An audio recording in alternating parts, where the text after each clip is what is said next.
There are the goals and objectives that your instructor has set for you, and I guess you could define that as learning. So you could, I mean, so you could get really clinical about it, and you could pull up a syllabus, and you could say there are learning objectives, right? Every course is supposed to have student learning objectives. Um, I knew when I taught English 1A and 1B, for example, that what the students were supposed to learn was how to form a coherent argument that had solid support that was backed up by evidence and analysis. Those were meant to be learning outcomes. Um, I suppose you could say that those were measurable by grades on essays or grades at the end of a class. Um, but this is where I actually struggled as a teacher to evaluate learning.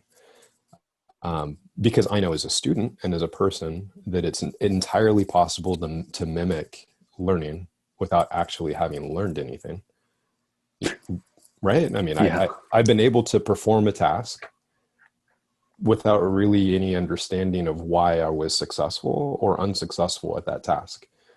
But I've got I can look back at classes I was in and say I had zero confidence that I was doing that correctly, but I pulled an A in the class. Right. So by definition, I learned something according to that course syllabus, and I was graded. So, but as a person, I know that's not like that. Learning wasn't happening there. I was performing functions for an outcome. So how do I define learning? I define it as growth, as mental growth, right? So it's you didn't know something, either you didn't know a thing or you didn't know how to do a thing, and then you do, you know what it is, or you know how to do it. And that process is often painful. That's one way I know that I'm learning something, is that I'm experiencing discomfort. I'm resistant to it. It it buffers against my expectations.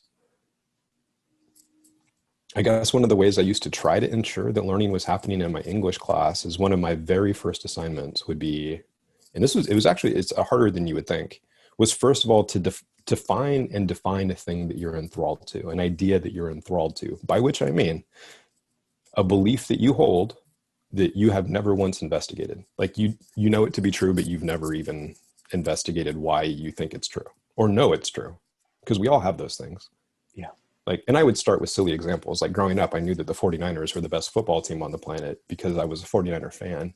And that's kind of the idea behind being enthralled by something. Like if you're a fan, like you believe your team is the best against all evidence, right? Like the 49ers are objectively not the best football team. And they might have been in the 80s and 90s when I was growing up, but they certainly aren't anymore. But as a fan, I sure as shit believe that, right? And that, but well, how did I learn that they weren't the best? I watched them lose a couple of Super Bowls, and I was like, oh, yeah, they're not the best team. I learned. It was painful. It was uncomfortable. I had to reject all of my comfortable native assumptions about what I thought I knew. That was learning.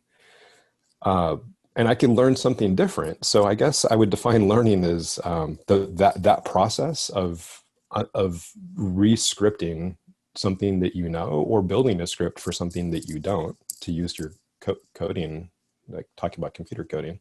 Mm-hmm. I feel like our brains are kind of that same way.